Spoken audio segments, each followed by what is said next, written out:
We turn to the Republican leader in the Senate, Mitch McConnell. He is in Kentucky this morning, and one of the key Democrats on the Armed Services Committee, Jack Reed, who is in Rhode Island. And we go first to Senator McConnell. Senator, there are all kinds of leaks coming out of the administration this week about where we go from here, including one that apparently one thing being considered is whether we now seek to find some way to find an accommodation with the Taliban in order to focus more attention on al-Qaeda and that terrorist organization.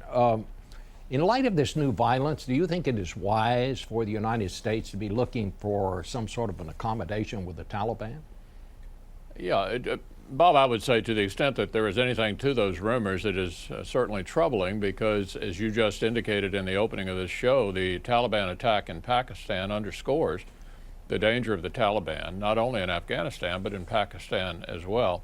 And you do get the impression the administration is, at least some in the administration, are trying to distinguish between al-Qaeda and the Taliban. Well, they are different, but they are interconnected.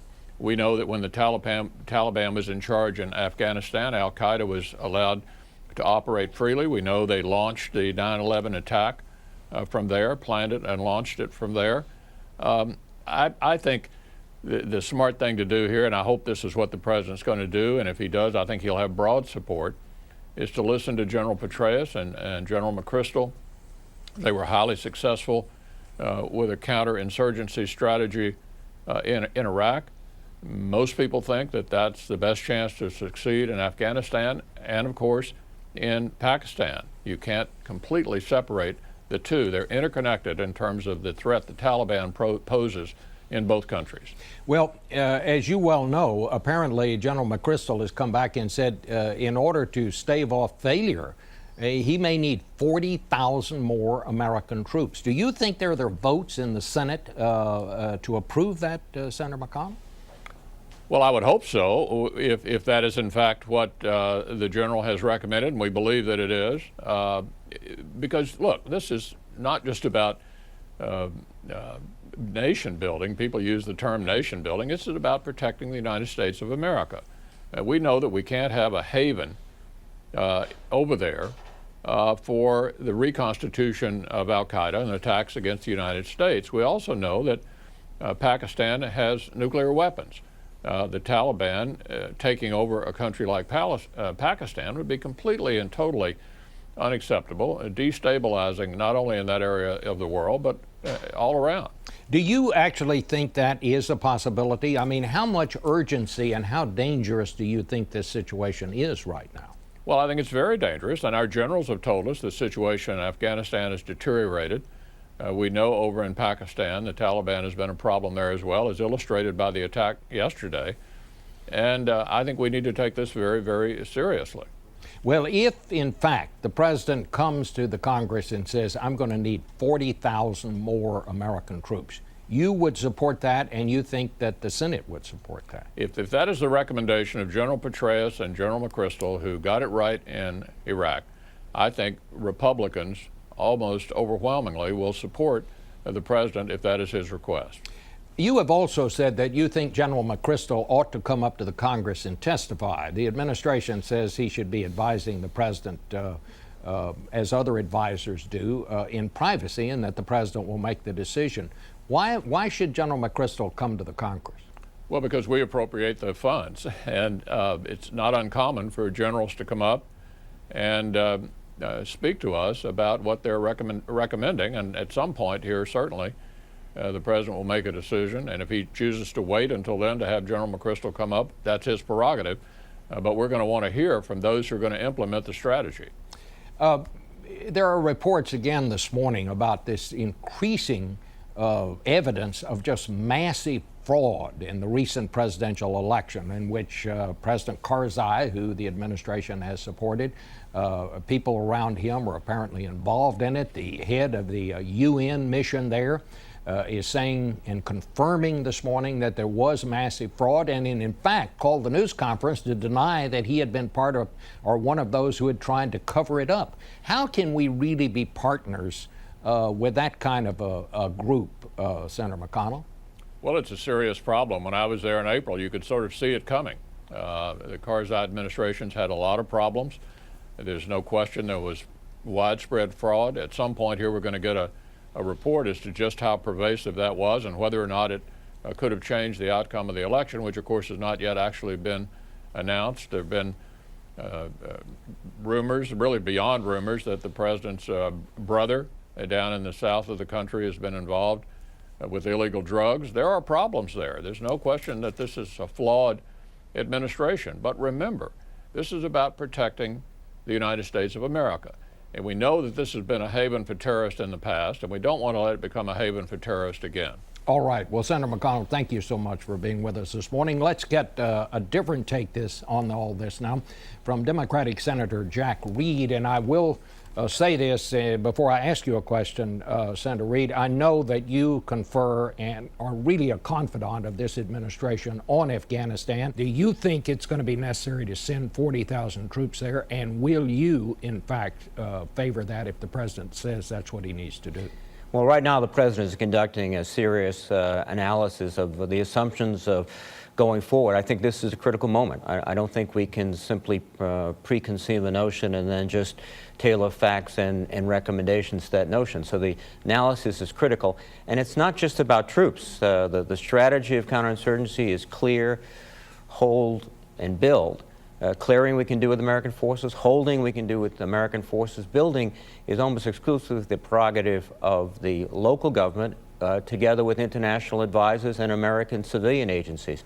So we have to be very careful that we have the whole package. And this focus on troops is, I think, only one part of a strategy.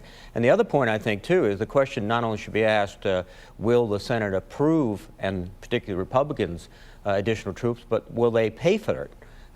They've been notorious over the last 8 years of sending troops, but putting it on the tab for future generations. Well, you bring up an interesting point because apparently it costs about $250,000 a year to keep one American soldier there. It costs about, a couple of $1,000s to keep an Afghan soldier there. Can we actually afford it? Because if you're talking about 40,000 troops, that's what, $10 billion? Well, that has to be part of the debate. So just glib assertions of sending more troops is something that we have to look behind in terms of many other factors. Do we have the civilian capacity to complement the troops?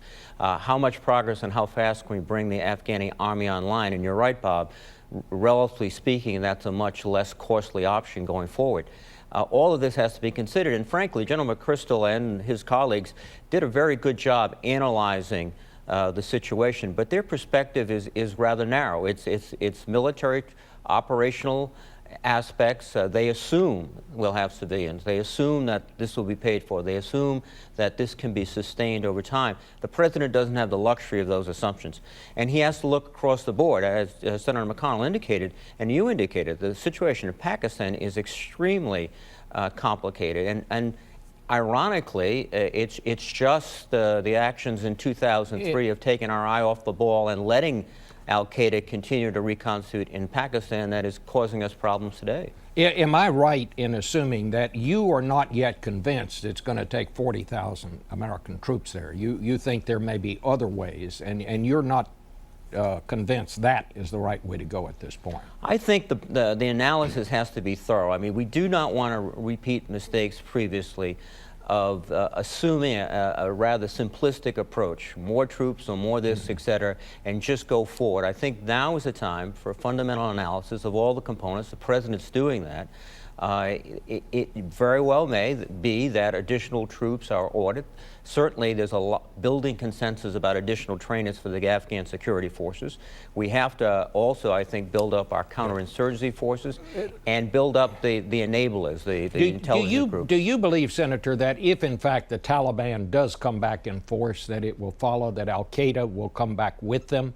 Because at one point that was certainly the conventional wisdom, but now I understand that that assumption is being questioned. I think you have to question the assumption. I think Al-Qaeda looks for ungoverned areas, wherever they may be. Again, the irony here is that Al-Qaeda has significantly reconstituted itself in Pakistan over the last several years. And we didn't, I would argue, pay the kind of attention we should have to Afghanistan and Pakistan. Let me ask I don't you- think you can dismiss that idea of they're coming back with the Taliban, but you have to look closely at it.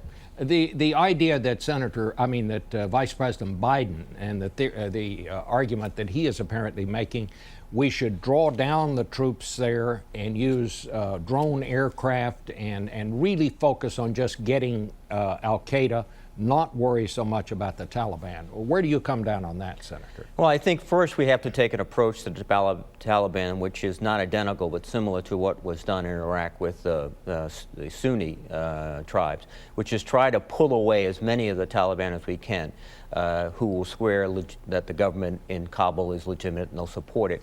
That effort has to be going underway. There are some irreconcilables that will have to be taken out. There also, I think, is the need for not just drone attacks, but at least counterterrorism forces on the ground in Afghanistan. And we also have to begin to work together with the Pakistani forces, and that's a very delicate issue because they're very sensitive of their sovereignty, they're very sensitive of our presence in Pakistan.